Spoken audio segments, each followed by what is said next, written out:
రామారావు గారిని, నాగేశ్వర గారిని చూసినప్పుడు మీరు భయపడుతూ ఉండేవాళ్ళు ఏమన్నా? సీనియర్ ఆర్టిస్టులు, వాళ్ళు స్టార్స్ అని. వాళ్ళని చూసి భయపడి అలా భయపడే విధంగా ఉండేవాళ్ళు కాదు. వాళ్ళకి అర్థమైంది. చాలా బాగా నాగేశ్వరరావు గారు అనేక విషయాలు చెప్తారు. అనేక జీవితంలో మనం నేర్చుకోవాల్సిన విషయాలు చాలా చెప్తారు వారు. అవును, ఫిలసాఫికల్గా చెప్తుంటారు. అబ్బో, చాలా. ఫుడ్ కూడా ఏమిటనే చెప్తారు, ఏం తీసుకోవాలి అసలు.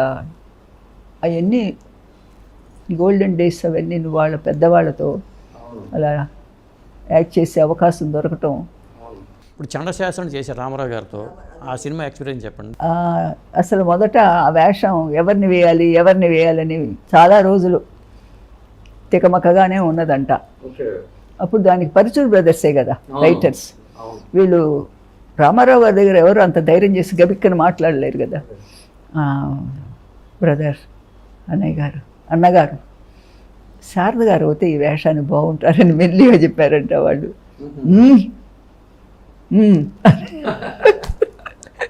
వాళ్ళు చెప్పాలి. తర్వాత మళ్ళీ ఇంకో రోజున, ఏం బ్రదర్ ఎవరు అనుకున్నాము, ఎవరు ఏమిటి అని అంటే శారద గారు అవుతే 2-3 సార్లు జరిగిందట.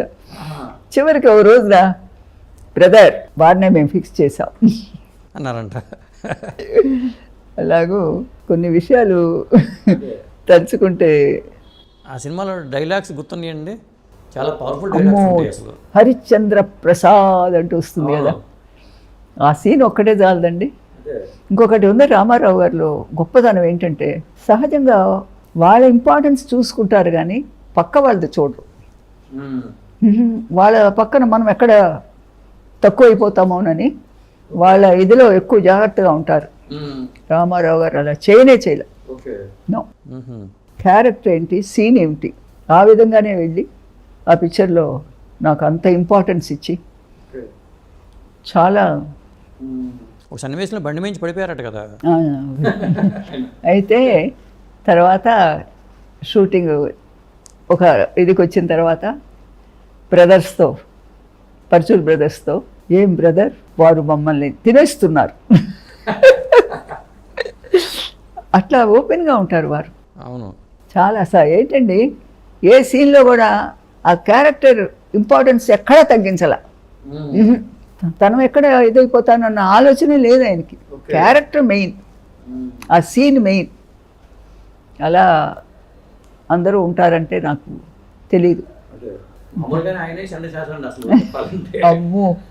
అమ్మో, ఆ సినిమానే చండశాసనుడు. సెట్ వచ్చారంటే ఎంతసేపు వింటే ఇలా నిలబడేవారు, కూర్చునేవారు కాదు. ఈయన కూర్చోకుండా ఇంకెవరు కూర్చుంటారు, అందరు నిలబడి ఉంచిన వాళ్ళే కాదు. తర్వాత నేను వచ్చితే సెట్కి నేను వెళ్తే చైర్ తీసుకురండి, తీసుకుని కూర్చోండి, అట్లా. ఆ విధంగా ఆయన గురించి చెప్పాలంటే, జస్టిస్ చౌదరిలో నీ తొలి చూపులో అనే పాట ఉంది చూసారా? ఆ పాట అద్భుతమైన పాట అండి. ఆ మ్యూజిక్ కానీ ఆ పాట కానీ మంచి పాట.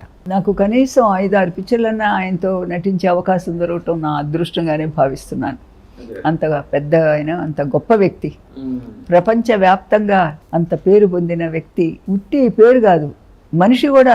అది ఇప్పుడు కొంతమంది ఉట్టి పేరు వచ్చేసేస్తుంది, అది కాదు, వ్యక్తిగతంగా కూడా గొప్పవారు.